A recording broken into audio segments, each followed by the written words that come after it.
freedom of speech, fundamental rights, freedom of conscience, academic freedom, freedom of press, and the right to listen. You're listening to So to Speak, the free speech podcast, brought to you by FIRE, the Foundation for Individual Rights in Education. Okay, very good. Welcome back to So to Speak, the free speech podcast, where every other week we take an uncensored look at the world of free expression through personal stories and candid conversations. As always, I am your host, Nico Perino, and I'm very excited for today's conversation because I get to talk to one of my friends, Luke Morgan. He is a recent graduate from Duke University School of Law and was on the student newspaper with me at Indiana University, the Indiana Daily Student. We were on the editorial board together where we'd often butt heads on various issues, but often had a kind of weird bipartisan alliance. So Luke, welcome onto the show. Thank you, Nico. Thank you for having me. Yeah, I was just remembering our kind of strange cross-ideological alliance and the joys of having a 10 a.m. Sunday deadline to turn your column in. Yeah, right. And for our listeners, I guess it's probably important to point out, I came from a very libertarian perspective in college, in my columns in particular, but also when we were discussing the editorials that the newspaper would write for any given day.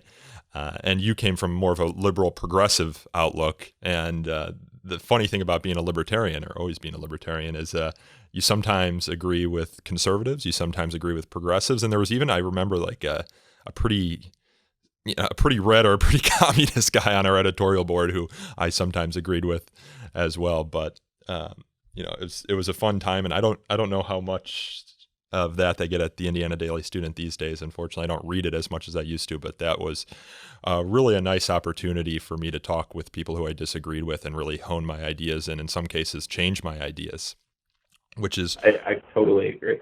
Which is what this is all about. So, Luke, I don't remember when we were at the IDS, the First Amendment being a particular interest of yours. I remember, obviously, you had an interest in press issues because you worked for a student press. But when did First Amendment issues start to interest you? In particular, you've written 3 articles. You've published 2 law review articles, one in Hastings Constitutional Law Quarterly, and where's your gun one published? That was my student note in Duke Law Journal. Okay, very good. Well, I'll link to it in the show notes, and then you have one on the Free Press as well coming out that's still in a working draft formulation. But when did you start getting interested in these issues? Yeah, it's actually interesting. I think you're right that it wasn't a big focus of mine in undergrad, but my first kind of exposure and where I first became interested in constitutional law really was actually my senior year of high school in debate at a national tournament that we had my senior year of high school. The topic was in the United States, freedom of religion has wrongly evolved into freedom from religion. And, it's a big national tournament, 250 teams. And then it breaks to the top 32. And once you're at that point, it takes obviously 31 rounds to get to the champion. So you're debating 31 times the same motion? No, right. So it's top 32. So to get to top 16, you have to do 16 rounds. Gotcha. Plus 8 rounds for the next. So there's 32 or 31 total rounds to get to a champion. And out of those 31 elimination rounds, the team arguing against the topic, saying that it hadn't wrongly evolved into freedom from religion, won 29 rounds. And the team arguing for the topic won 2 rounds. And that team both of those rounds were myself and my partner. And we actually won them by arguing that the Bill of Rights should have never been incorporated against the states under the 14th Amendment, which nobody really knew anything to do at the time. That's not something that I think a lot of people had prepared for on the topic. Uh-huh. So you won because the other sides, in a sense, hadn't really considered your perspective yet. Yeah, it was. We kind of approached it orthogonally instead of arguing necessarily about the substance. But the point being, that was my first introduction to the First Amendment and to constitutional law generally, and I sort of really dived in at that point, and that was a big inspiration for me. And then when I get to law school in 2016, 2017, I actually become a research assistant for Professors Joseph Blocher and Daryl Miller, who were working at the time on a book on the Second Amendment. And so I kind of started my DLJ piece on guns and free speech as a Second Amendment project that picked up some First Amendment stuff. But I think my passion is primarily in the First Amendment area. Yeah, so you've got 3 articles here, and I'd like to start with the gun one, because that, I believe, is your first one, and is also perhaps the most, it's a topic that a lot of people are talking about these days, and you said you started at law school in 2016, correct? Yeah. It was the next year, 2017, that, of course, the events occurred in Charlottesville, where white nationalists marched on Lee Park to protest against the removal of the Robert E. Lee statue. They had arrived the evening before. This is in August, and I think they arrived August 11th. The protest was set to take place on August 12th. August 11th, that Friday, they marched through University of Virginia's campus with lighted tiki torches. And then the next day they arrive, many of them looking like an armed militia. There were some on the other side of the protest protesting against them, who also arrived armed, and it looked like an occupied city, Charlottesville did at that point. And we all remember the outcome. There were a couple of outcomes. A number of people died. There was Heather Heyer, of course, who was struck by an automobile and murdered. But there were also, I believe, 2 deaths for police officers who died in a helicopter crash. And there was a big discussion at that time about the guns that were so clearly on display at that protest. Now, I live in Virginia, and in Virginia, you're allowed to open carry and I believe conceal carry a weapon. And then the question became, are you allowed to do that in the course of demonstrating? Like, does the First Amendment protect that right? And if not, in states where you have a statutory right to carry, can they create prohibitions in the course of you exercising your First Amendment right? So if you can carry normally through the streets, can they stop you from carrying in the course of a protest? The idea being that the carrying of the weapon might be symbolic speech. It might be expressive conduct. So your article tackles this, essentially arguing that there is no First Amendment right to carry a firearm as expressive conduct, correct? Correct. The kind of main point of the First Amendment part of the article is that, we have a Second Amendment. Let's just analyze stuff about carrying guns under the Second Amendment and keep things kind of in a sensible order, or. Yeah, and what is the Second Amendment, insofar as the Supreme Court has said anything about it, what does it protect right now? So right now, the Second Amendment, the court hasn't said too much about what the Second Amendment right protects. You have District of Columbia versus Heller, which says that the Second Amendment is about self-defense, and therefore it protects, at a minimum, the right to bear a handgun for self-defense purposes in the home. And then you have McDonald versus Chicago, which says that that applies to the states as well, because, of course, D.C. versus Heller is in D.C., so it's a federal issue. And then you have a kind of strange little opinion called Caetano versus Massachusetts, where the Massachusetts Supreme Court said that the Second Amendment right extended to stun guns, I believe, because they weren't around at the time of the founding.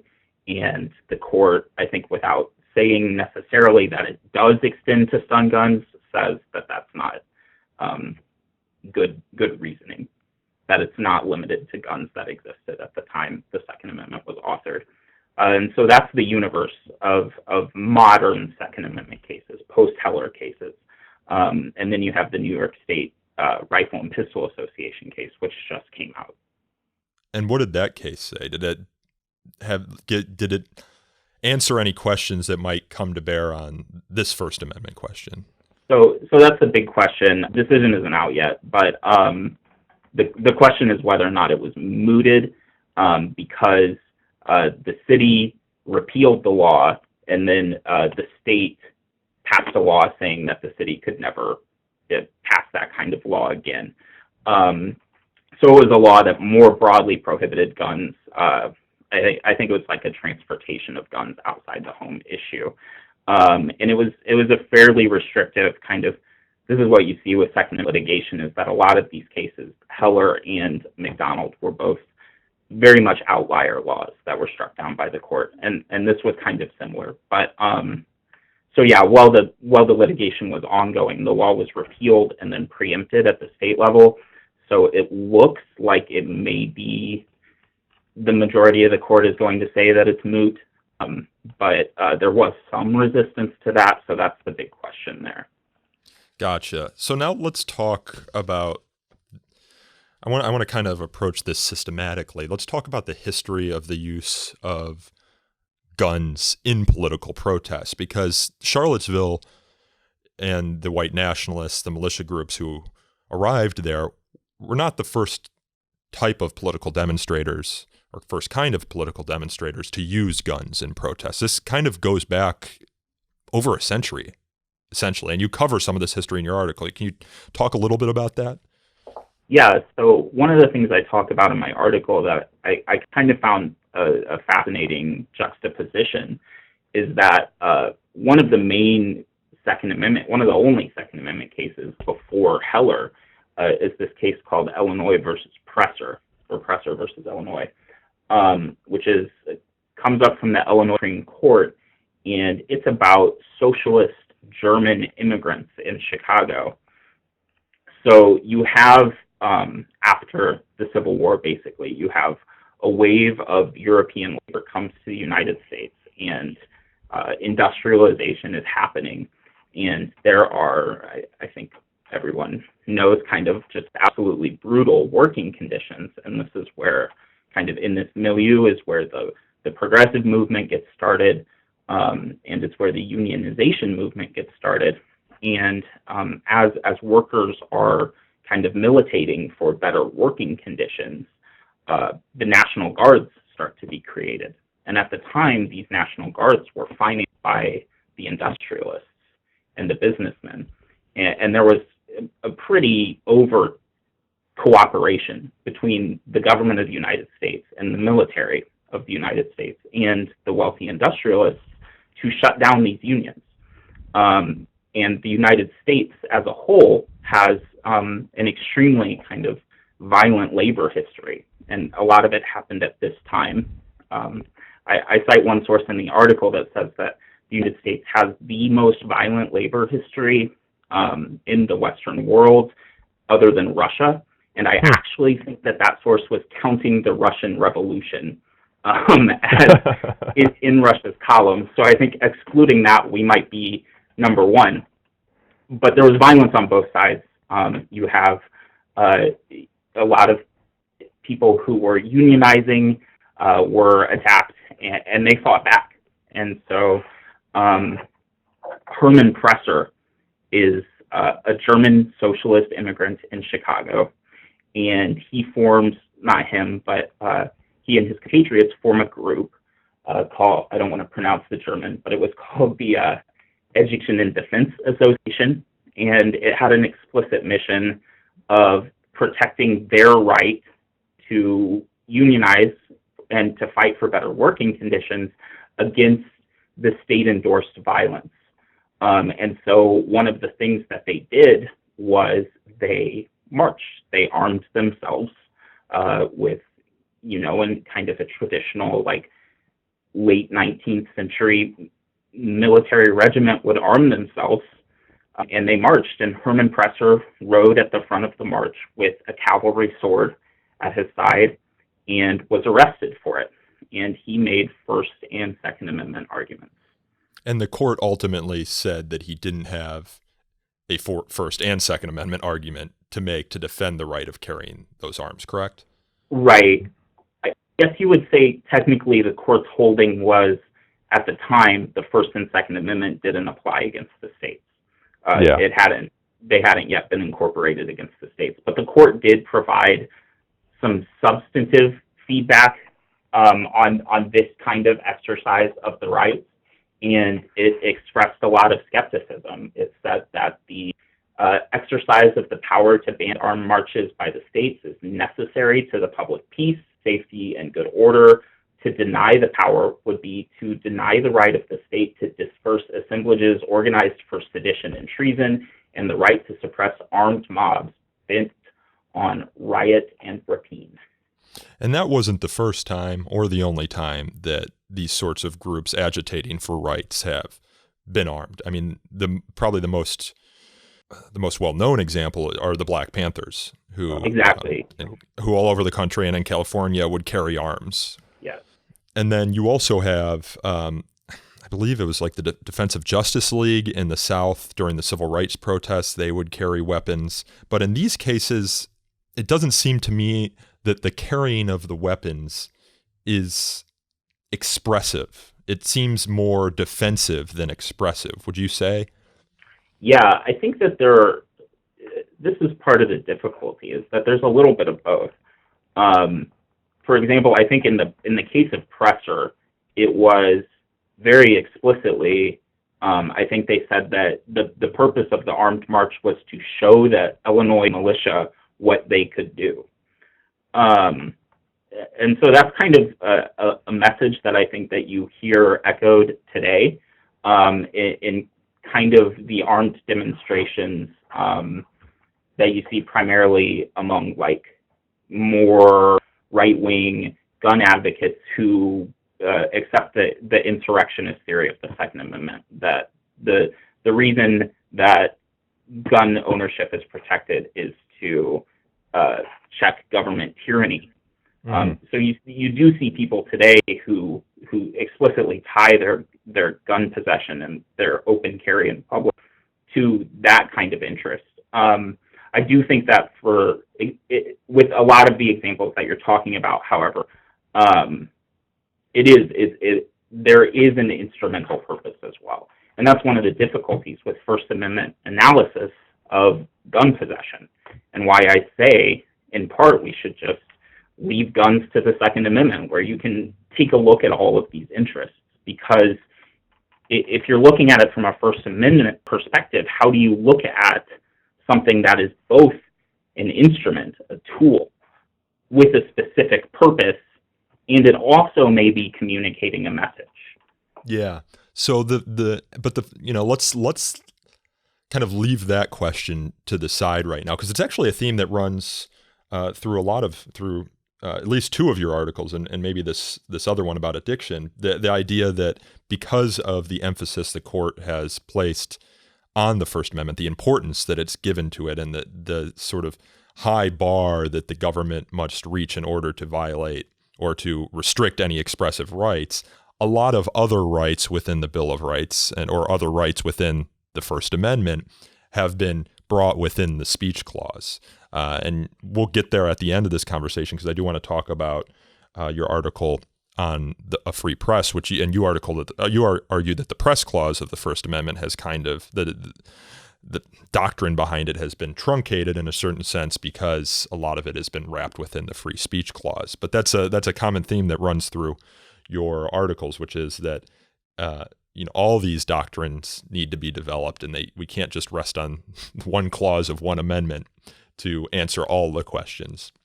But on the question of expressive conduct, now the Supreme Court has sort of developed a test to determine whether conduct that is expressive or has an expressive component how it should be analyzed under the First Amendment. It says that it has to meet two standards. It says the actor intends to convey a particularized message, and it is likely that those who view the conduct would understand the message. And in your article, you give one example that I'd like to read out for our listeners. Richard Burgess went to a pool hall wearing a pistol and a holster on his hip, as well as a shirt which quoted the Connecticut State Constitution regarding the right to bear arms. He also had copies of a brochure examining his organization's position on the legality of carrying firearms.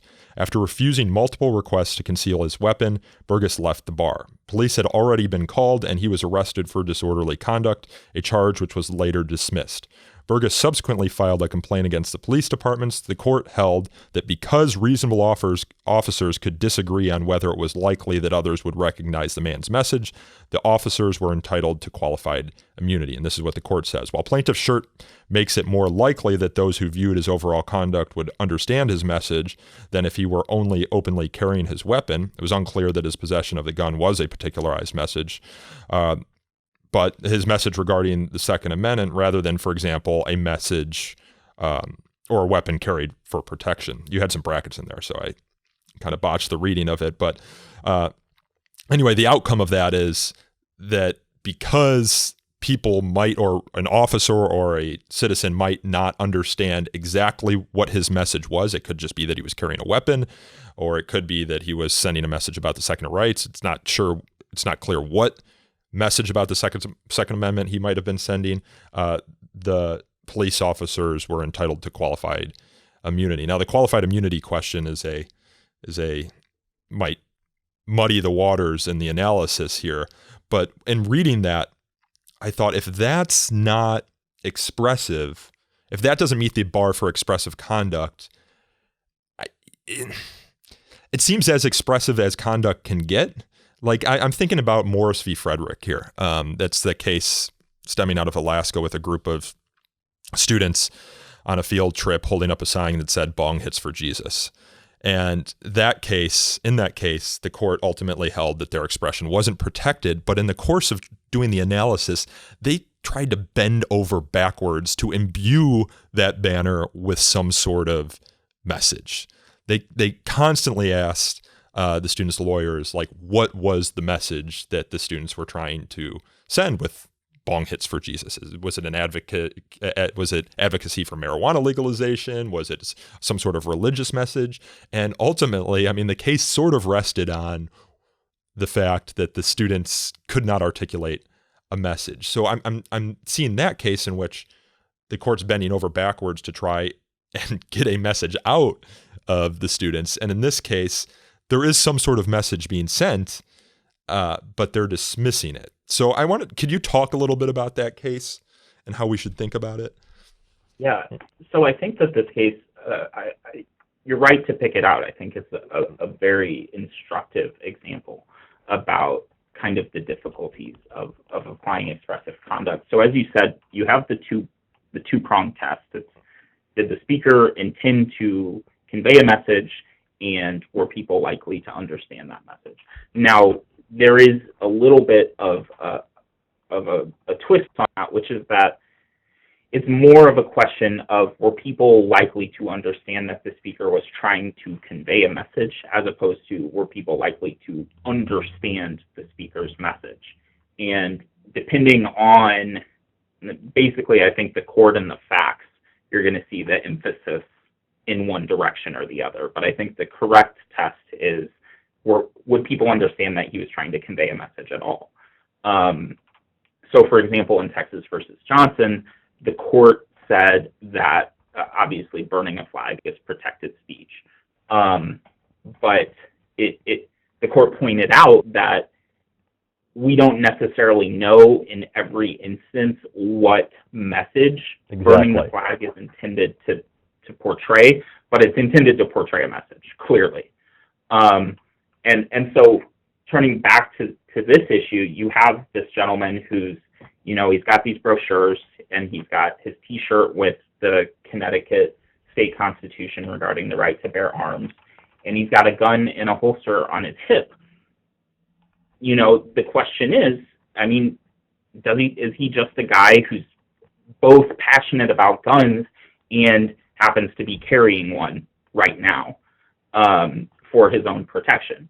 And this is something that Caitlin DeBoer, who wrote a pretty similar article to mine in the Hastings Constitutional Law Review, she pointed out that you can't divorce the instrumentality of the gun from its carrying. When people are carrying a gun, they are carrying a weapon, a tool, and you can't ignore that fact when you're looking at someone who's claiming that their possession of a weapon was expressive. So you have that aspect, and then there was one other kind of similar aspect, which is that the court has said, they've never necessarily rested an opinion on this, but the court has said that where expressive conduct is understandable primarily through reference to other supporting speech that is happening, that is where someone is getting a message or is understanding the intended message of some conduct, but they're understanding it through something else that's happening in the same area, then the expressive conduct test is not met. So the context of the expressive conduct matters. Like, is it happening, for example, at a rally for the Second Amendment? Right. I think that the example that my First Amendment professor always used was, you have a bunch of people sitting around under signs that say legalize marijuana, and one of them starts smoking a joint. Mm-hmm. Maybe they're intending to express a message, but if you took away the signs that say legalize marijuana, you just have someone smoking a joint in the park. And so if you have to rely on signs or something else for people to understand your message, then your conduct isn't, I guess it's not expressive enough. That's actually a great parallel, because the thing I'm struggling with here is that the carrying, well, actually, maybe it's a little bit different, because I'm just thinking about the marijuana example. And in Virginia, for example, you can carry a weapon, open and conceal carry a weapon, I believe. And then the question becomes, can the state regulate that right in the context of engaging in expressive activity?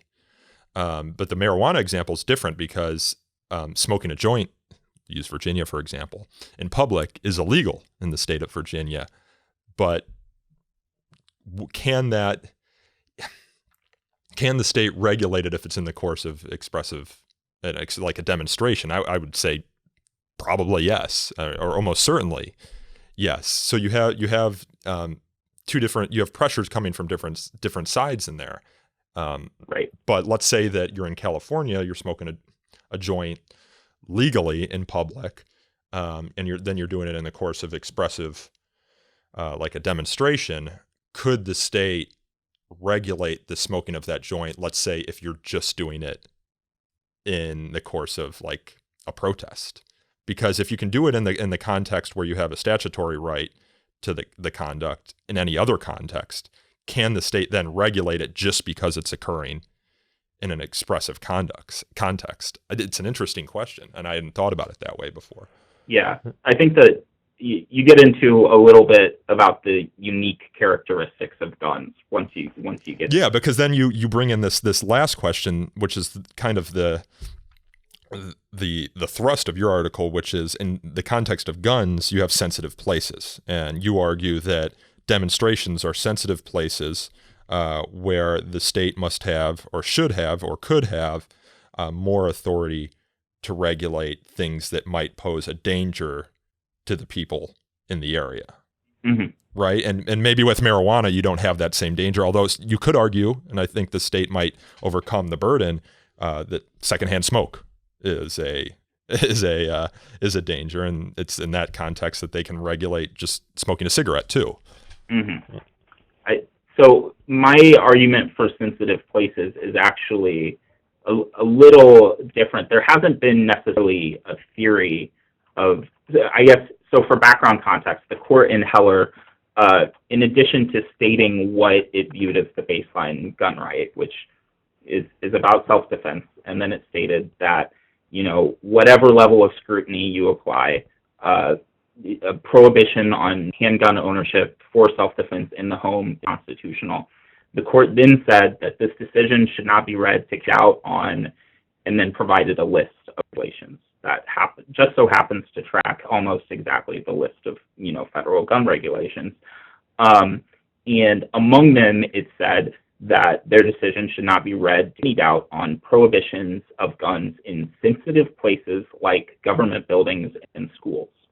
And obviously that list is not exhaustive, and the court not exhaustive. And that the sensitive places language captures a lot of gun regulations in the United States today. And despite that, there hasn't really been a settled idea of what the court means by sensitive places and what else are sensitive places other than governments and schools. And so I argue that sensitive places, I don't necessarily think the court meant it this way, but sensitive places makes a lot of sense if you talk about it in the context of places where the presence of guns will undermine First Amendment protected activity. And that's government buildings, that's schools, that's rallies and demonstrations, universities, public parks, places like that. So I thought, and this is maybe where you and I might have a little bit of disagreement, before you kind of present that argument, you go through some of your student comments or your reviewers' comments about what they thought might be or should be the doctrine for sensitive places in this context. There was one student who I think recommended sort of like a time, place, and manner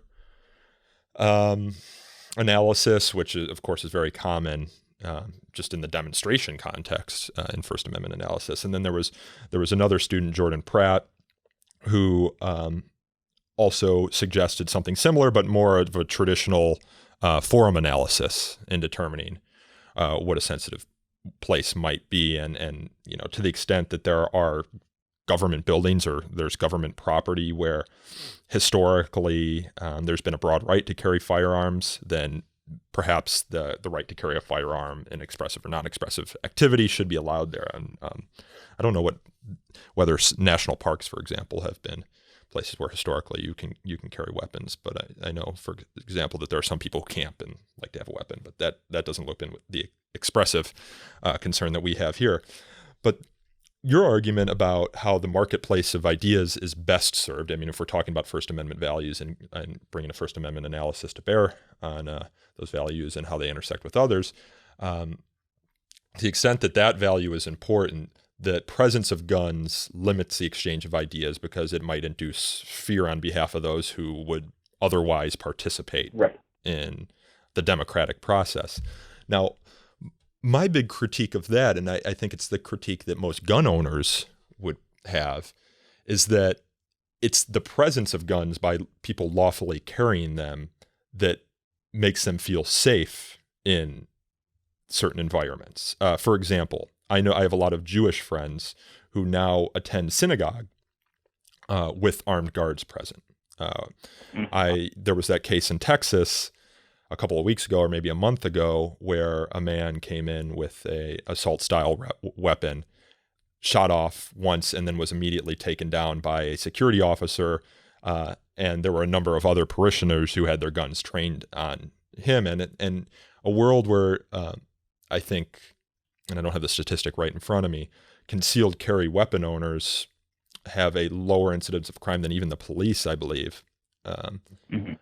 People would argue, well, unless you have a complete ban on weapons, then the only people who have weapons who could bring them into these sensitive places would then be criminals, and the disarmed public, law-abiding public, would be at their mercy, and perhaps, you could argue, less inclined to participate in First Amendment protected activity like, a church congregation.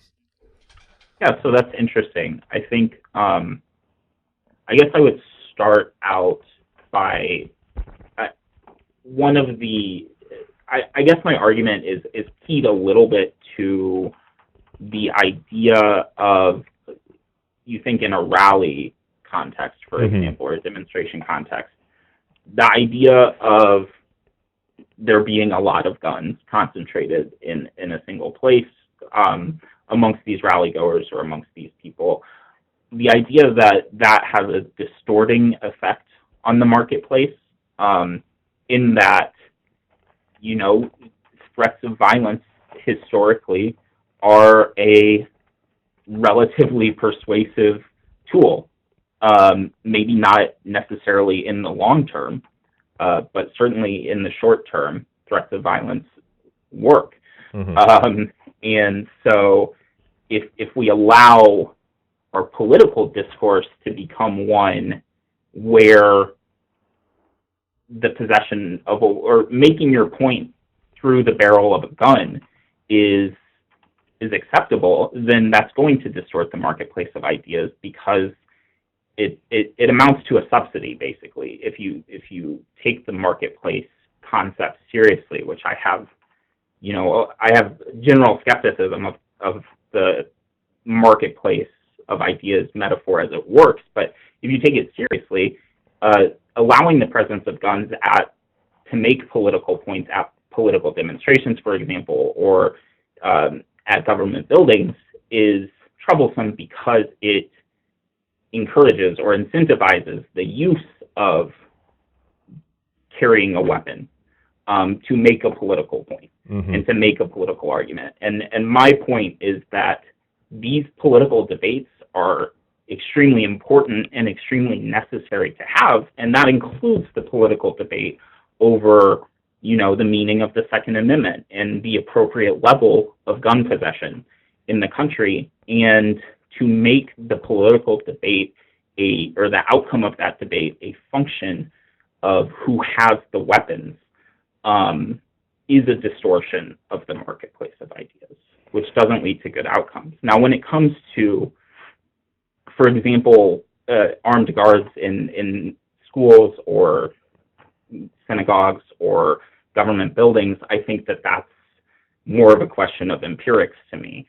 Does it work or does it not work? And I think that there's some question about whether or not open carry or concealed carry, and whether or not broad public ownership works or doesn't work at stopping mass shootings, or whether it makes things worse or doesn't make things worse. So those are empirical questions to me. I think that in terms of the effect on the First Amendment and on First Amendment interests, which are kind of paramount in our political system, that broad use of guns to make political points, to win debates, is what I'm focused on and what I find troubling. Yeah, one of the challenges, so baked into that argument is the idea that there are people who would be, so I think we can both agree that the firing of a weapon, if not done in self-defense, clear self-defense, during one of these demonstrations can and should be outlawed. You can't shoot off guns in the air. But I think what you're arguing more or less is that the response by some people to seeing the guns would create fear and then might discourage them from speaking up, correct? Yeah, that's part of it. And that has a distorting effect on the debate. I think it also leads to questions about access to democracy. I think, for example, I don't know if you've seen the images from Kentucky this past weekend, but certain people are allowed to walk into the Kentucky State House, wearing masks and with rifles, and certain people aren't. And that's troublesome too. Yeah, just kind of a sidebar on that is I saw it reported somewhere. I don't know if it's true, but if you're coming into the Kentucky State House with a weapon, you don't have to go through the metal detectors. But if you aren't carrying a weapon, then you do. I found that to be kind of funny in a sense. But my big concern about that sort of regulation on expression, the regulation of expression based on the responses of people to that expression, is that I don't like giving the government the power to determine what speech can be restricted based on someone's subjective reaction to that expression. So for example, going back to our earlier conversation on whether a message could be properly understood, I don't like the idea that someone has to understand my message in order for my message to be protected. Like, does it need to be super literal? Does it, the clothing I'm wearing, for example, says something, it's expressive in a certain sense, might say something about me, but what if that message is misinterpreted? What if people have different reactions to it? And you could, of course, throw in an objective standard in there, but do you really want an objective standard in analyzing speech or expression? I don't know. I think part of speech and expression in certain cases is that the message isn't clearly understood. But then, also the worrying about other people being fearful of your message. I mean, civil rights demonstrators, marched through towns in the South, and people in the South were fearful of how that might change their towns. And I would argue, and I'm sure you would, that the message that those civil rights demonstrators were trying to send and the change that they were trying to inspire was good. But the whites in those towns were fearful of it. So I'm always weary of giving the power to government to censor based on those sorts of subjective reactions. I don't know if that's a general sentiment of yours as well, but it's kind of changed by the unique instrumentation of guns. Yeah, I think that's definitely part of it. So part of the reason why I think that this works as a theory of sensitive places for the Second Amendment is that it's a relatively objective question. Mm-hmm. Is this a place where the presence of guns could lead to essentially private censorship or a distortion of the activity that is meant to take place in that area?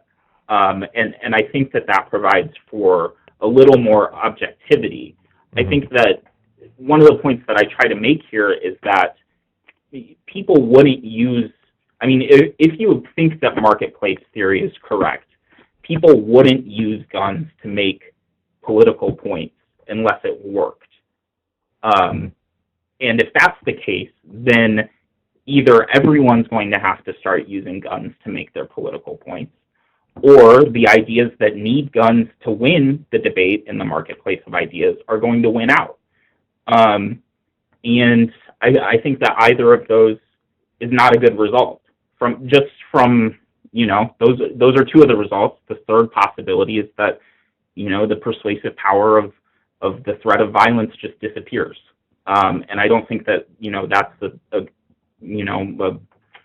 thing that we can place a lot of hope on. So I think that the first two things, either everyone's going to start needing guns, or the ideas that need guns and can't win without guns start to win, neither of those are good possibilities. And so I think that the answer is to just let's have the political debates, including the political debates about guns, but we don't need the guns to make the points in the political debates. Mm. Yeah, it's hard to put yourself in I've never protested with a gun. It's hard to put yourself in the shoes of people who do, whether it's done primarily to intimidate political opponents or to actually send a message, and the potential political intimidation isn't baked in there. But interesting concepts to think. I've been doing this podcast for over 3.5 years, and I feel like I've talked about everything under the sun having to do with free speech and the First Amendment. And a lot of the doctrine is settled in the First Amendment. That's one of the reasons I like talking about campaign finance law, for example, is the more complex issues, especially where rights intersect with other rights, make for interesting discussions. And this is one that makes for very interesting discussion. You have 2 other articles, though, so I want to move on to those. But if any of our listeners are interested in reading this one, it is online. I'll link it in the show notes, and it's called Leave Your Guns at Home, The Constitutionality of a Prohibition on Carrying Firearms at Political Demonstrations. One of the worst subtitles. You need to have a subtitle, though, although your next article that we'll discuss doesn't have one. Yeah, so many syllables. Yes, yeah. It needs to have a rhythm or a rhythm to it. So this one is addiction and expression. And this was an interesting article as well. It's kind of a novel approach on whether expression that can be addictive can be regulated under the First Amendment. So, okay, kind of as a background here, well, I'll let you explain the background. You start by explaining the history, which is that things that are addictive have historically been regulated in America. So, like, what things? Right. So I talked a little bit about this. Tobacco and alcohol have both very unique political histories in America, and there's been, probably trillions of words written about the political histories of alcohol and tobacco in America. But I do talk about regulations of addiction in American history. And so alcohol, for example, in the early 1800s, the United States was the drunkest country on earth, and we drank something like 3 times the modern rate of alcohol. And less than a century later, we passed prohibition. And what happened in that century was people came to believe in alcohol addiction. And that was the motivating factor in prohibition, was the deleterious effects that alcohol addiction had on families and on society. And that's what led to prohibition, which was a prohibition on the manufacture and sale of alcohol. And then with tobacco, you have, again, I think the recognition that nicotine is addictive was a game changer. So you had tobacco executives saying throughout the 20th century, including up to 2005, arguing that nicotine was not addictive, which was a lie. They knew that nicotine was addictive much earlier than that.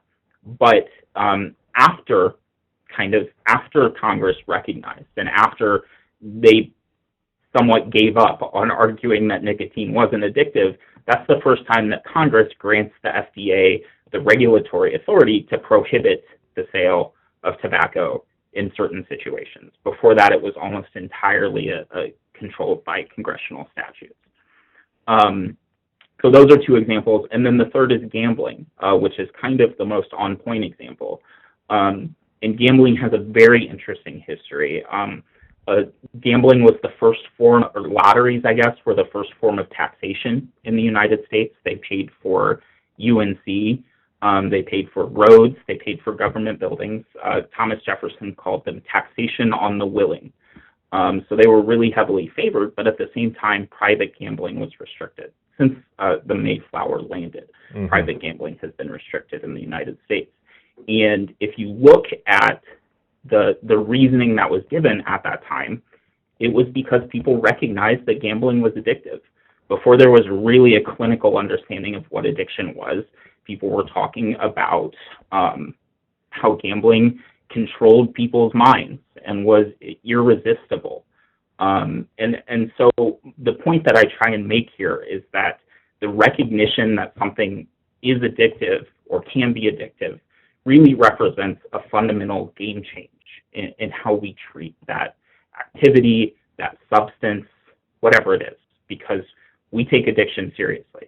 Yeah, and there's a history in America of regulating addiction, but in your article, you tackle it in the context of expression. There is some sort of expression that can be addictive as well, and if that expressive conduct or that expression is addicted, can you regulate it under the First Amendment, which I think is very interesting. And you focus on 2, mostly 1, but 2 areas. One area is pornography, which has been found to be addictive. And the other area is video games, in particular loot boxes. So explain what those are for our listeners. Sure. So loot boxes are something that were invented in 2005, 2007, right around there. And it is now 2020, and they are in 95+% of video games. And gamers hate them. Well, some do, because they force you to spend more money. Yeah. So that's really the point. Gamers absolutely loathe them. They're horrible. So I guess to give, having passed judgment on them, I will now explain them. Loot boxes are essentially a purchasable lottery ticket or a purchasable gamble within the game. And it can come through in-game currency, or it can come through real-world currency, dollars and cents, or it can come through in-game currency that is purchased by real-world currency. And so basically, you pay the video game, whatever it is. I think, for example, in this game, Apex Legends, there are like $1 each or something like that. You pay the game $1, and it sends you back a loot box. And then the loot box, you click the button to open it, and it explodes in this brilliant, kind of firework of confetti and noise and all this stuff, and you get some items out of it. It might be like a different color of armor for your character, or a skin that goes on your gun, or like a little whatever, like a tag or something like that. And so traditionally, the biggest resistance has been, if you can purchase it with real money, it can't affect the quality of gameplay. It can't make you more competitive against other players. But that's and I talk about this in the piece, that line is being pushed by developers almost continuously, despite the fact that gamers have repeatedly set these hard red lines. They just keep getting moved and moved and moved. And the reason that they keep getting moved and moved and moved is that loot boxes are addictive. They're gambling. And so despite the fact that everyone hates them, people still buy them. Yeah, the gamble is that you don't know what's going to come in that loot box. And there's something in the circuitry of our brain where things are where unpredictable things are addictive. Yes, and this has been, it's in the circuitry of all animal brains, basically. This is called the Skinner box experiment. He would have animals press a button to get a treat. And those who got a treat every time they pressed the button would keep doing it for a while. He'd stop giving them treats. They'd press the button a few more times, and then they'd give up. And then he had a different set of animals who he would give them a treat randomly when they pressed the button. So not every time, but at random intervals. And then he would cut off the treats. And the ones who were given treats randomly would continue pressing the button for hundreds of times.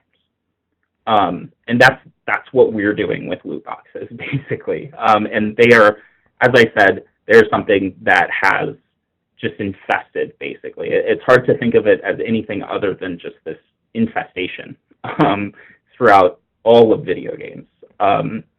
And so, yeah, my article is about, this stuff is intentionally addictive. I mean, the video game companies aren't being very good at hiding the fact that they are trying to make people addicted to their product. And so what should we do with that from a free speech perspective? Because video games are protected speech. Because the courts have ruled that code is speech, or can be speech, historically. Right. And in Brown versus Entertainment Board or something like that, I just think of it as Brown at this point. Dealing with violent video games, right? Yeah. Brown versus Entertainment Merchants Association. The court said it wasn't even litigated. The court says California correctly acknowledges that video games qualify for First Amendment protection. So if code is speech and some code can be addictive, I worry that focusing so narrowly on video games is kind of impossible, because there is a lot of code or expression that can be addictive. I mean, you kind of tip your hat to it in the article, but Facebook's algorithm for its newsfeed is addictive. Social media is addictive. Your telephone is addictive. Television can be addictive. I mean, and they have psychology to keep you watching. For example, they put the big climax before the almost climax right before the commercial, and you have to watch through the commercial in order to figure out what happens. At Jeopardy, for example, they'll go to commercial just before they reveal some sort of big thing that you've kept watching for. So is regulating addictive expression pretty much opening the door to regulating television? I know there have been complaints historically when radio first came out that kids would just sit in front of the radio instead of reading their books or doing their homework or playing with their friends. I have a hard time determining where the limiting principle would be there, because so much of successful expression, or expression that people want to engage with, is because of the addictive nature of it. And addiction, of course, can sit on a spectrum. But I wanted to get your response to that. Yeah. I'm fairly upfront, I think, in this article about this being the big challenge, is that the things that make us addicted to video games, or the things that are placed in video games intentionally to addict us, are, social scientists, what people have described as vectors of addiction include like advanced graphics and leveling up and social aspects of the video games, and quests and missions and stuff like that, where you get a reward at the end. These are all things that make video games playable, but they also, at a certain extreme, make them addictive. And so that is the big kind of in deciding to whether or not you can regulate addictive expression, is because if you ban everything that's addictive about a video game, you're left with something unplayable. So you're right that it is the kind of the central animating tension here. And I talk about, pop music on the radio. You have people complaining about how it sounds algorithmic. That's because, there are successful equations for putting out a successful pop song. The same is true with Netflix shows. They have a list of things that make people binge watch these shows. And so there are formulas. And that's something that David Courtwright talks about in his book that I quote, called Age of Addiction. He says we're living in something he calls limbic capitalism, where essentially corporations are across the board, and his is much broader than mine. He talks about food, for example, are increasingly relying on neuroscience and brain chemistry to make their products addictive. And so I think you're right that there is a concern about over-regulation and under protecting things. But one of the ways that I address that is by saying that the speech needs to be intentionally addictive, to be taken out of the realm of protected speech. So it should be, for example, loot boxes are they serve two functions: to addiction and to get money out of players. And so where that's the case, those I think are safely taken out of the realm of protected expression. But still, I mean, most good expression is intended to be addictive. Like the television producer is intending to put the big event right before the commercial, so you watch afterwards. So does there have to be some sort of like pervasive nature of it, or is like, because the television program is only 30 minutes, you don't have to worry about someone wasting their entire week watching the television program? I think that I see a little bit of a difference there. I think that what the television producer is doing in that case is to make people stay through the commercial break, but it's also, there's artistic purpose behind cliffhangers and stuff like that. Cliffhanger, that's the word I was looking for. we recognize and enjoy that. I think that, like I said, with loot boxes, for example, just a plague whose purpose is to exploit predictable, irrational neuroscience, predictable, irrational brain activity to cause people to give the developer more money. Yeah, and you kind of quote some people who have been hooked on these video games as saying, I don't want to, but I can't help it, essentially. Right. And so I guess the other thing I would say about that one of the things I find so fascinating about the First Amendment generally is that the First Amendment, like the rest of the Constitution, is an exception to democracy and an exception to democratic lawmaking. And what's fascinating about the First Amendment is that It is an exception to democracy in large part to protect democracy. And so, my inclination is that I think we can, I don't want to say trust, but I think we can rely on democratic processes to distinguish between intentionally addictive, deleterious speech and speech that it causes something to be enjoyable and may at certain extremes have addictive tendencies. But I think we're capable of kind of distinguishing between the two. So at the end of your article, you argue that regulation of addictive expression is permissible under the First Amendment, and you don't carve out a new exception for it. You try and place it within the incitement standard, correct? Mm-hmm. I do think I argue for treating it as a new exception. Oh, do you? Okay. Intentionally addictive speech. But I also argue that based on what the court has said in Stevens, that the exceptions need to have some sort of basis in history and tradition, that addiction looks a lot like incitement. And that's how you get kind of an exception for addiction through the court's preferred process of using history and tradition. Yeah, and the court's, I think what you're referencing in Stephen is the court's reluctance to create any new exceptions to the First Amendment not already outlined. Stevens, of course, was the Animal Crush videos case. And then in there, I forget who wrote the majority. Was that Kennedy? I can't remember. Yeah, but the opinion essentially said they didn't want to create a new exception for the First Amendment. Now, last question on this one, because I know we're already at an hour and I still want to take 10 minutes if you have the time to talk about your press article. But the last question on this one is, in your article, you talk about movement in Congress to ban loot boxes or to regulate video games. But that movement within Congress would be targeted at those games which are marketed towards minors or children, correct? And so my question for you is, and you argue that that's kind of a fool's errand because minors will still have access to these video games, their parents can buy it. I mean, anyone who was under 18 and saw an R-rated movie by themselves, knows how easy it is to gain access. And that's what the court said in Brown, too. That's one of the reasons the regulation in Brown got struck down, was because, someone's dad could still just go buy the video game for them.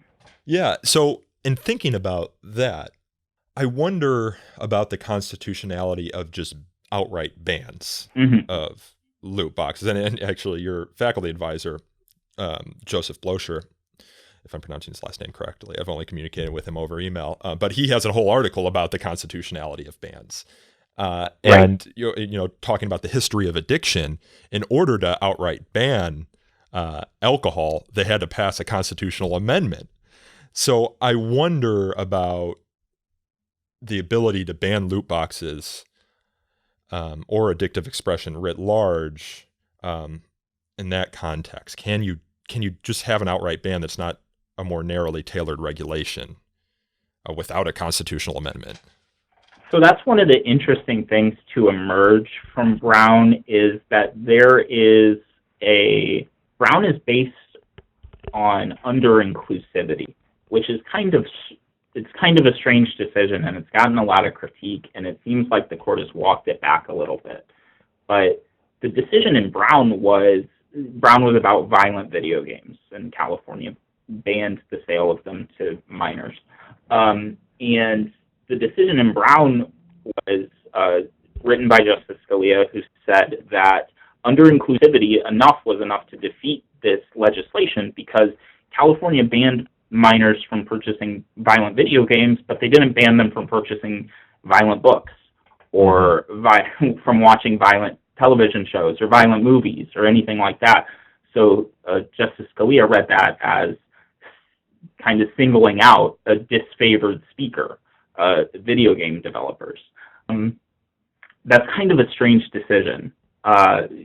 Generally we want, and this is what Chief Justice Roberts said when walking that back a couple years later, which is that we want Congress or legislatures to legislate with care here.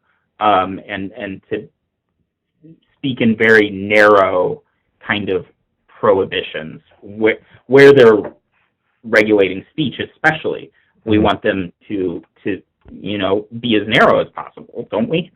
And so I think that what I do when I'm talking about this legislation, which is the prohibition, it's the PCAGA, and it's about banning loot boxes in children's video games. What I do is I say, let's just look at a ban on loot boxes, period. Mm-hmm. And I think that passes strict scrutiny. I think that it's a ban on loot boxes is narrowly tailored. It's targeting a very specific subset of speech with a very specific intent behind it to cause people to spend money and to produce addiction. And I think it serves a compelling interest.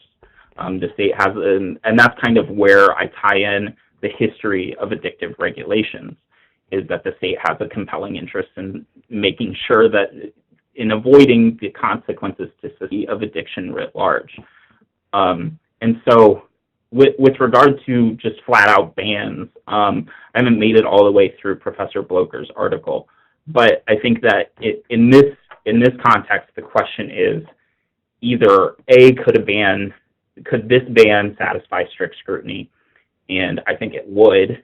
And then B, my argument is it shouldn't have to, because there's not really a good reason to protect intentionally addictive speech. I think the only reason that we would end up protecting it is kind of the concern you raised about an empirical question about whether we're able to draw the line properly. Yeah. And that question in many ways is like the big question in First Amendment jurisprudence, right? Is we can't really draw lines very well, so we're going to overprotect. I think that intentionally addictive speech, especially in this context, it's a line that we're, capable of kind of figuring out. Well, that article is Addiction and Expression. It was in Hastings Constitutional Law Quarterly, I think the most recent issue, that's volume 47, number 2 of winter 2020. And I will link that, of course, in the show notes. I encourage all of our listeners to give it a read because it has it goes deeper than just this superficial conversation we've had here. It also talks about pornography. Banning pornography was a big conversation in the late 80s and early 90s, and it's come up again.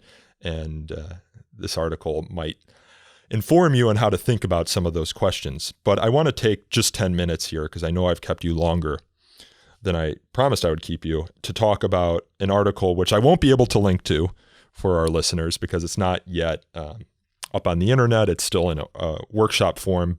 But the article is called, tentatively, in draft form, The Broken Branch, Capitalism, the Constitution, and the Press. And I'm glad you wrote this article, Luke, because it's stuff that I've been thinking about a lot recently. And I was recently speaking at a high school in the DC area in which there were some free press advocates on the panel. And they made the argument essentially that the press clause of the First Amendment should be given more robust consideration than it currently is. Right now, the courts have essentially not developed any much doctrine around it because most of what we would be considered press activity can be covered under the free speech clause of the First Amendment. But you take the situation happening with the press today, which is to say that a lot of people are losing their jobs. You write that in the last 15 years, more than 1/5 of local newspapers, more than 1,800 newspapers have disappeared. You write that between 2008 and 2018, the 5 major news industries, newspaper, radio, broadcast, television, cable, and other information services shed 28,000 jobs, or about 25% of industry employment. I went to journalism school. It makes me glad that I didn't end up becoming a journalist. It seems like a very unstable profession right now. But you argue that this has a problem for democracy and that it can be addressed through the First Amendment. So if you want to bring us a little bit through the background of this article. Yeah. So I guess the background of the article is you have what you just described happening in the news industry. I think it's underappreciated what's happening. It is an utter collapse. Something like for example, in 2000, advertising made up 80% of newspaper revenue or news organization revenue, with circulation being 20%, and that was kind of the standard through most of American history since the advertising system developed in the 19th century. And when you say circulation, you mean people who subscribe and pay a monthly subscriber fees are 20%. So it's 80-20 advertising and subscribing. That's 2000, up until 2000. In 2015, so just 15 years later, they're equal. Advertising's 50, circulation is 50. And in 2018, circulation is now I think it's 60-40 circulation to advertising, and it may even be more extreme. And it's not just because the press has gotten better at getting subscribers, it's because they're losing advertisers. Right. Circulation has declined in that time. So that's what's happening. Advertising has disappeared. And as a result of it, basically advertising was almost a direct subsidy of the news. It's an intervention between the subscriber and the producer of the news, where the subscriber agrees to look at advertisements in order to pay less for the news. So that the collapse of advertising has led to a complete economic collapse of the press.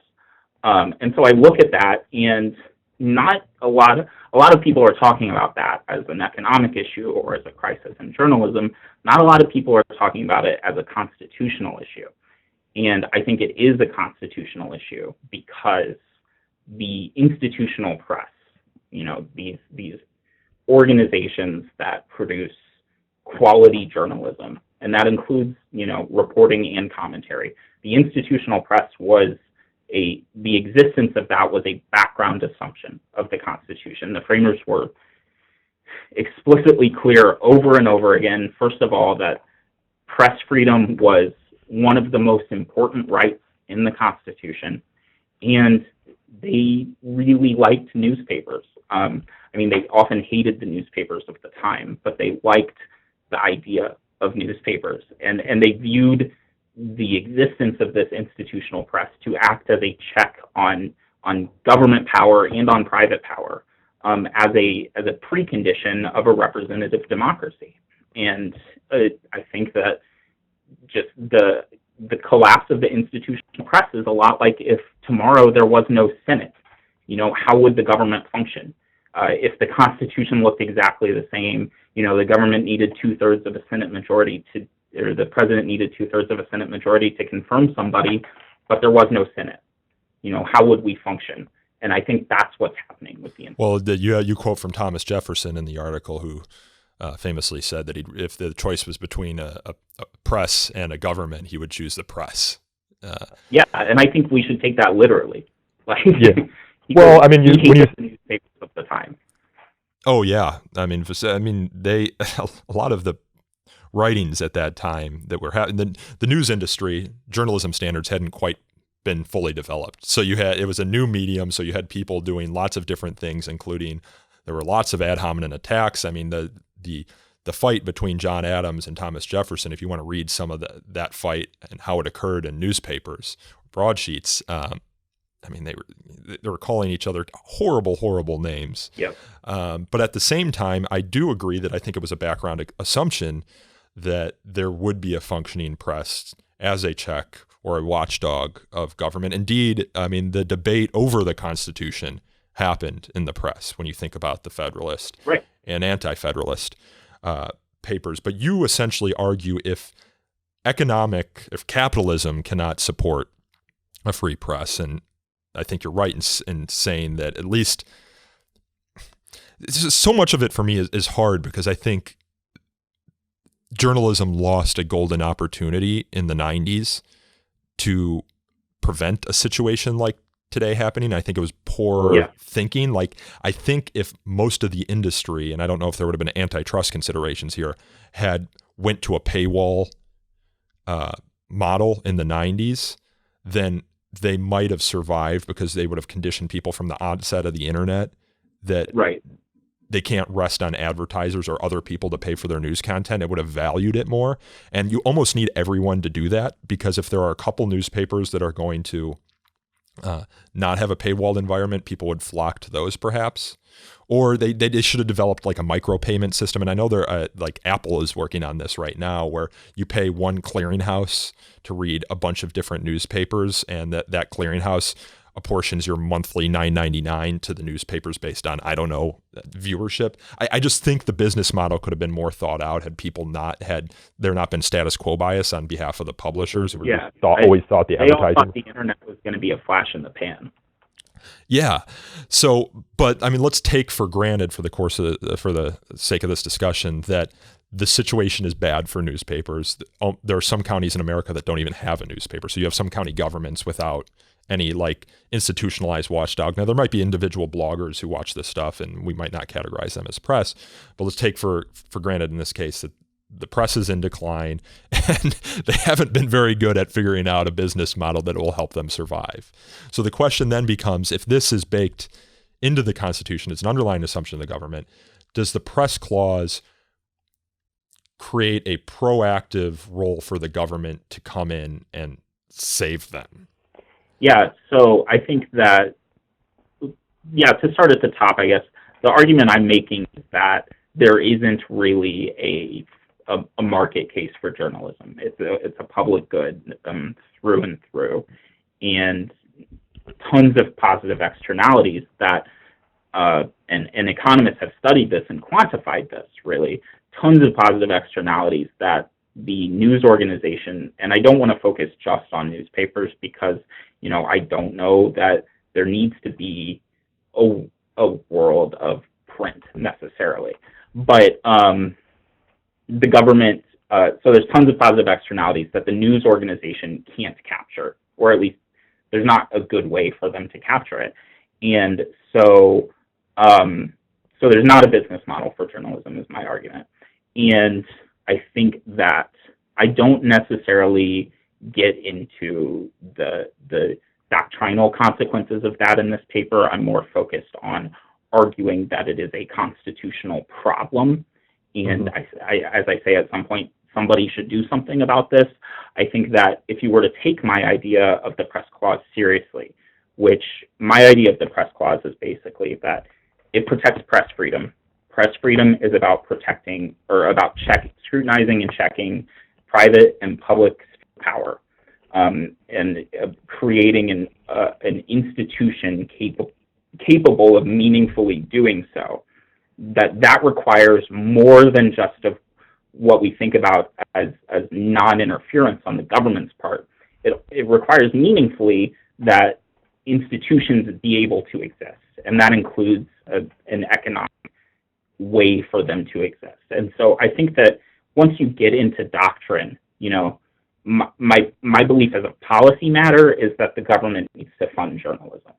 My belief as a matter of press clause doctrine is that there's the potential, if you accept my version of the press clause, that certain things might be constitutional that we would think of as probably violating the free speech clause today.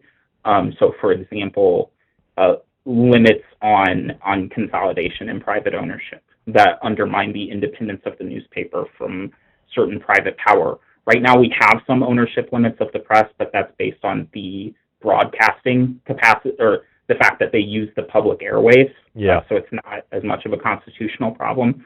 I think that if the press is about, if press freedom includes economic security, as I argue that it does, then that might mean that Congress is empowered to, or is not prohibited by the First Amendment from taking actions to shore up economic security, as long as it doesn't undermine the independence and informative. But isn't that kind of, wouldn't that be very unique in the Bill of Rights, or in particular the First Amendment? You conceptualize the First Amendment as an enumeration of negative rights, that is prevention or restrictions on the government. We are free to do things and the government cannot. But your conceptualization of the press clause might require positive rights. That means proactive interference in the government, by the government, or I don't want to use a loaded word like interference, but proactive action by the government to secure a right, which it just isn't really how the First Amendment's conceptualized. Yeah, traditionally. I think you're right. I don't know that I'm necessarily strictly arguing for some kind of affirmative obligation on Congress's part to fund journalism, although I think that would be, to me, as long as you put it in an endowment or something like that, so that there's not the possibility of it being taken away. I think it would be an unambiguously good policy for Congress to do that. I'm not necessarily arguing for that affirmative obligation. I think that you're right in saying that my argument does differ from the traditional kind of conception of the First Amendment as embodying negative rights, because I think it's less of a positive right than a structural guarantee of the Constitution that this institution exists, and whatever it takes to make sure that institution exists. It's, for example, like, we need to build a building to put the Senate in. Something like that.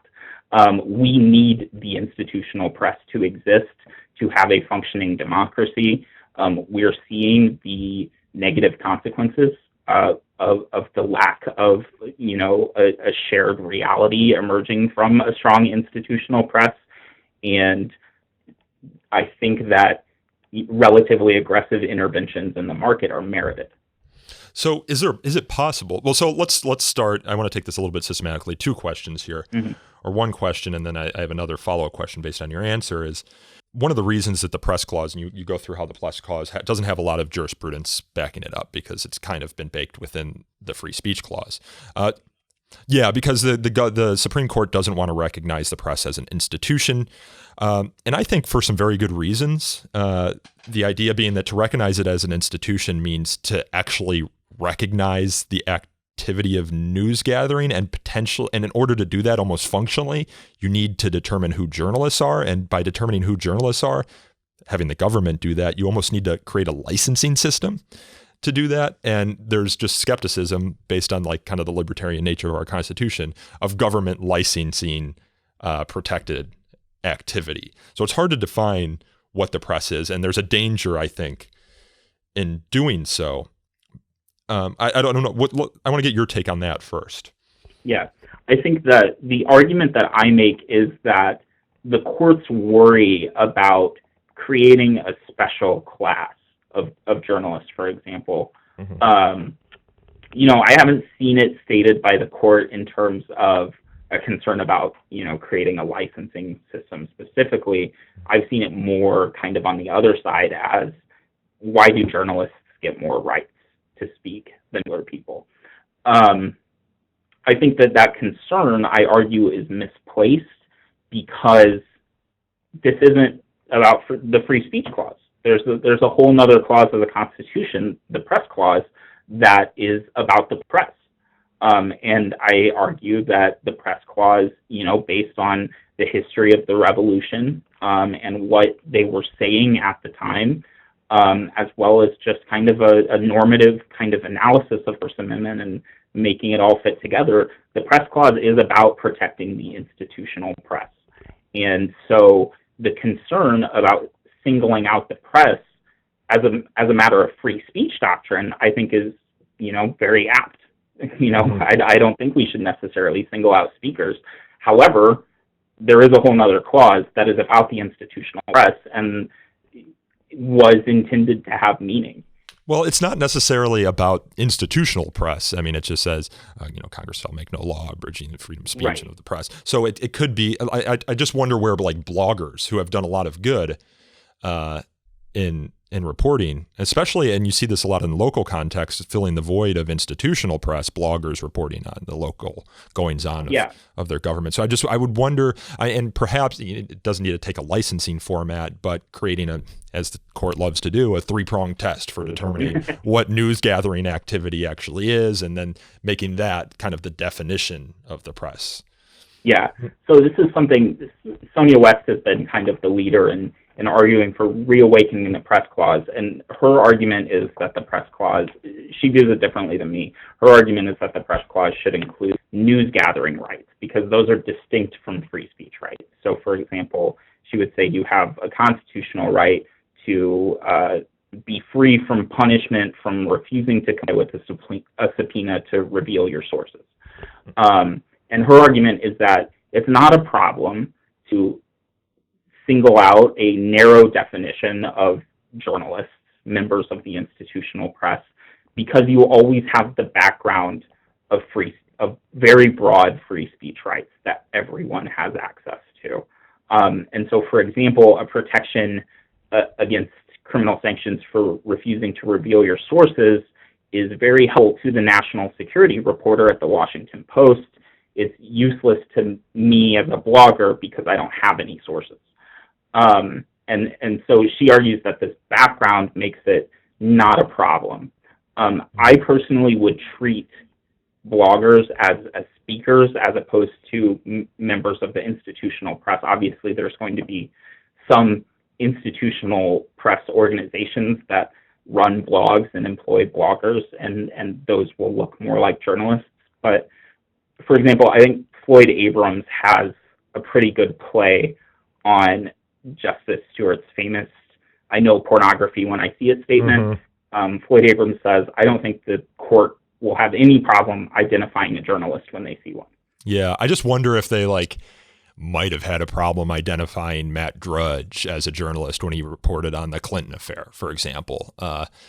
It's a concern I have, but perhaps they could do it. I kind of need to know the standard when I saw it, and it's also the way you kind of illuminate it there is a different conception from other people who have been trying to imbue new meaning into the press clause, which is you say news gathering, or that one scholar says news gathering activity, when traditionally people have been trying to imbue new meaning into the press clause, I mean like publishing activity, because news gathering isn't necessary. I mean, it's a prerequisite in a lot of journalism to publishing, but it's not actual publication, because you might go through news gathering and not actually publish.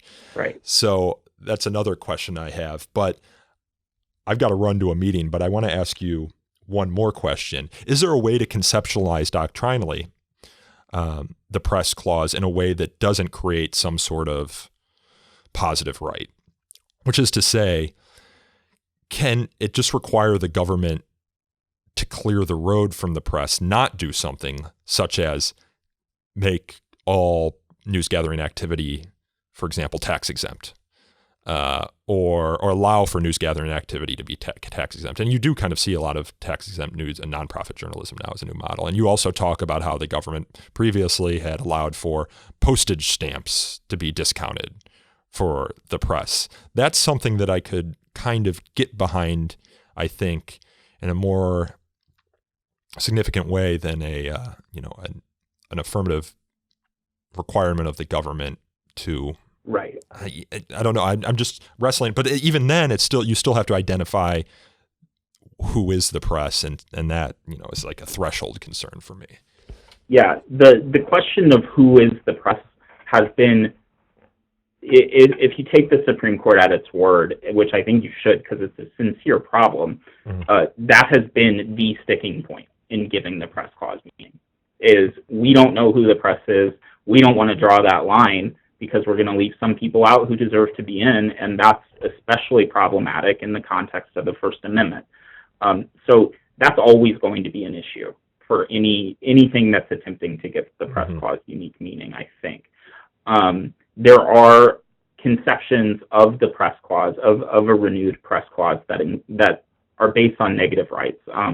Again, Sonia West, her article, Reawakening the Press Clause, is about negative rights. Although there is, I don't know how you would conceptualize a more robust constitutional right of access to government meetings and government documents and information, which a lot of press clause advocates support. That's kind of on the line between a positive and a negative right. But the news gathering rights that Sonia West identifies are primarily negative rights. Similarly, Lyle Denniston has argued that the press clause means absolute autonomy for the press, period. Kind of in a Hugo Black type of no law means no law mode. His argument is that, for example, like labor laws of general applicability cannot apply to the press. It's just too important. It's the press. It needs total autonomy, a sphere of absolute autonomy. And so my argument is that I don't think that either of those, in one sense, Denniston would go farther than I would. I think that labor laws should apply to the press. Well, Lyle Denniston, like the Supreme Court reporter, long time? Or was this? I think so. Yeah, he was like for 50 years covering the court. It's a law review article in which he argues it, but or it was like a lecture that was published in a law review, I think. But I guess in another sense, I think that neither of those goes far enough, which is securing the existence of the institutional press as a integral part of the constitutional structure. Yeah. And so if it disappears, that's a problem. And I don't see a way looking on the horizon outside of government action that protects the press. Well, I don't see a way to protect the press. I mean, 100% sure thing it's going to exist outside of some sort of government funding, because you can clear the way as much as you want. You can make it as cheap as possible to do news. You can say, we're not going to tax you to the extent you have circulation, where you're not going to make you pay for postage. Mm-hmm. But there are just terrible business people out there who can run any institution into the ground, you know? So, I don't know that there's ever a guarantee, but to the extent you can just make it as easy as possible, the libertarian instinct in me says, okay, just get the government out of, clear the government out of the press's way as much as you can, kind of likes that. But I don't ever know that you could guarantee it outside of creating like a government institution like the BBC. And of course, there's always concerns about doing that, as much as I enjoy the BBC. So, right. Anyway, I've got to run to this meeting, Luke. I appreciate you staying on the phone with me for almost an hour and a half. That article is The Broken Branch, Capitalism, the Constitution, and the Press. And when it's published, please do let me know, and I'll go back to this episode and link it in the show notes. But a lot to chew on here, and I really appreciate you coming on the show. Yeah, thank you for having me. It's been a really great, illuminating discussion. Yeah, we'll try to do it again sometime soon. This podcast is hosted, recorded, and produced by me, Nico Perino, and edited by Aaron Reese. To learn more about So to Speak, you can follow us on Twitter at twitter.com/freespeechtalk, or like us on Facebook at facebook.com/so-to-speak-podcast. Luke, I should also ask, do you have a personal website or something that we can give viewers to find more of your work, or listeners, I should say? I don't think so. Okay. Well, I'll just look. You can search me on SSRN, and all my papers are up there. Very good. Very good. And his name is Luke Morgan. But if you want to give us feedback, or if you for some reason can't find the articles, you can email us at sotospeak@thefire.org. We take in questions too, if you have one for a future show, at 215-315-0100. And of course, if you enjoyed this, please consider leaving us a review on Apple Podcasts or Google Play, or wherever you get your podcasts, Stitcher, whatnot. They help us attract new listeners to the show. And until next time, thank you again for listening.